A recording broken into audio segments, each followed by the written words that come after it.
All right, folks, today what I want to do is I want to show you how a torque converter works in an automatic transmission. Most torque converters are welded together right here. This part of the torque converter itself bolts onto your flex plate, which is connected to your engine. So the whole process is connecting the engine and turning all the time. I'm going to open it. Again, normally they're welded together in this seam. I'm going to go over the names of these pieces quickly. This is what we call the impeller or the pump. This is what goes inside the transmission. This is called the stator. This is called a turbine. This is the piece that actually splines to the transmission. This is a lockup clutch, and this is what we call the front cover.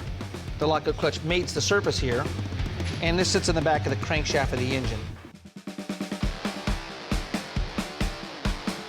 On a basic idea on how this torque converter works, we're going to start with the impeller. You see these grooves right here. In the transmission, there's a pump in the transmission. The function of this hub is to spin that pump. So when we put this in here, this will go in and lock. There it goes, locked right in. That now is inside the pump of the transmission. The next thing we have that goes up is called the stator. The stator goes like that, and it sits on the fixed. You'll notice the stator has what we call a one-way sprag. It rotates one way and locks the other way. The next piece that goes up is the turbine. The turbine is on here, and that stator is set up to keep that turbine and this impeller within 80 thousandths to 120 thousandths clearance, which is very important. The next thing that goes up here is the lockup clutch. And the lockup clutch splines right on the stator, and the function of this lockup clutch is so when the vehicle gets driving down the road, the torque converter will no longer have any slip. This lockup clutch will actually lock the torque converter together. There will no longer be a slip in there. When you're driving a stick shift vehicle and you come to a stop sign, if you didn't push the clutch in, the vehicle would stall. It's because the engine and the transmission are coupled 100% together. Without the lockup clutch applied, there's slip in there, which allows you to come to a stop, the vehicle to idle, and it no longer has the engine and the transmission engaged. So I'm going to explain to you guys how this works. This would go back on here like so, and this would bolt to the engine, and this would sit in the middle of the crankshaft. Now, coming back apart, showing you how it works. Front cover, lockup clutch, turbine, and stator. When the vehicle is running, operating, fluid is coming up through this input shaft, flowing in the torque converter. The torque converter is completely full. There's no air pockets at all. It's full of fluid. And the fluid flows back into the transmission through the stator. Fluid flows in, fluid flows out. In the meantime, the engine is turning this impeller like this. And the fluid goes in here, goes around, comes up out of here, and it's received here. So if this was a vehicle sitting at a stop sign, the engine would be turning this part right here. This part would be sitting still, which this part is actually splined to the transmission. In order to get this to spin and get it to engage the vehicle to take off, this has to get spinning fast enough so the fluid comes out of here fast enough to engage into here and start turning this also. So basically, this piece right here is connected to the transmission pump, but it's actually, with this piece welded on there, the engine running is turning this like this. Once it gets going fast enough, once the engine gets up to its speed, which is called stall speed, it will now launch the fluid hard enough to grab onto here, and it'll start taking this and turning this. This one right here will start turning also. The vehicle will drive off. Come to a stop, this one's turning, this is sitting still. If you notice, this is splined directly to the transmission input shaft.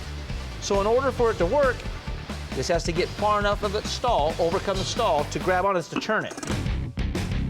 Now, with that being said, when the fluid comes out of here and it goes inside of here, it also returns back out of here.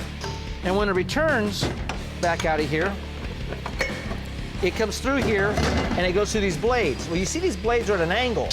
The idea of that is, if this is spinning this way, and if the fluid was to return in a perpendicular motion going straight in, it would slow that rotation down. So what it actually does is, it hits this aluminum piece, and it turns it, and it directs the fluid, so the fluid helps rotate the engine over. So basically what happens is, it goes through here, up here, It is received inside of here and returns out of here like so. With this spline on there, so fluid's going in, coming out, being redirected from here back in. So it's constantly doing a vortex motion. It's constantly rotating. At the same time, it's dumping out about 20% of its fluid and bringing some more in. So it's helping the car rotate, drive down the street, and it's bringing fluid in and taking fluid out to keep itself cool. So if you're at a stoplight or a stop sign and you go to take off and the vehicle has no power, we find that this piece right here, which is called the one-way clutch or the sprag, will break. When that sprag breaks in the torque converter, this piece is no longer a fix. It allows it to spin. Well, if it spins, it won't redirect the fluid in the right motion and you'll lose power. Now, most of the time when an automatic transmission is driving down the street, the transmission engine will be spinning, let's say 10 revolutions, but the transmission will only spin 8 revolutions. So that's what a slip is. The engine would spin 10 revolutions, transmission spins 8. The manufacturers came up with this idea of having this lockup clutch. And the idea of this lockup clutch is, again, it's splined right onto here. So once the vehicle gets going down the road fast enough and the fluid is coming out of this input shaft really hard, the fluid's hitting inside this area, bouncing back, and it's pushing this clutch off. It holds this clutch away from this surface all the time by the fluid blowing up here. The second the computer says, I want to make this transmission lock up, I want to make this torque converter lock up. Lock up means every single revolution the engine rotates, the transmission's going to rotate. Exactly the same revolution, no slip at all.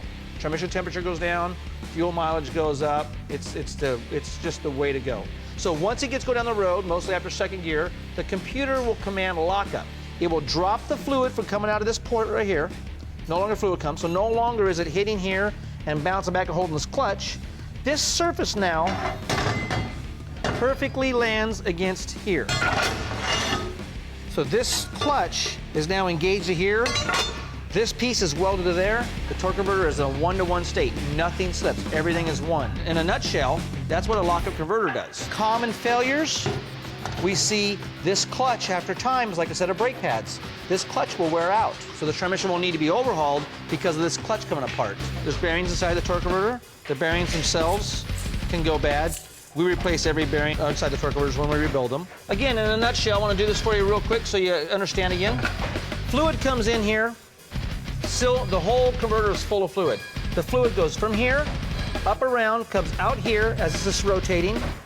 It launches the fluid into our turbine, which the turbine goes inside, the fluid goes inside the turbine, and it now turns. So imagine it's constantly doing this vortex motion. The fluid's constantly doing this vortex motion. Once it returns out of here, it hits our stator.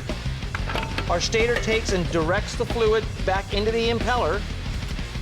Once we have the turbine all on, then you're driving down the street, you're about 35, 45 miles an hour, and you'll feel your car go, oh, it slows down the RPMs. That's because this clutch was commanded by the computer to apply itself to here.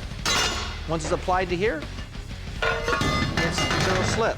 This is one of the neatest things that has been invented in a car to help efficiency, fuel mileage, less emissions, everything. It is a really, really neat thing. But there's a price for it. They do wear out. That's it. That concludes it.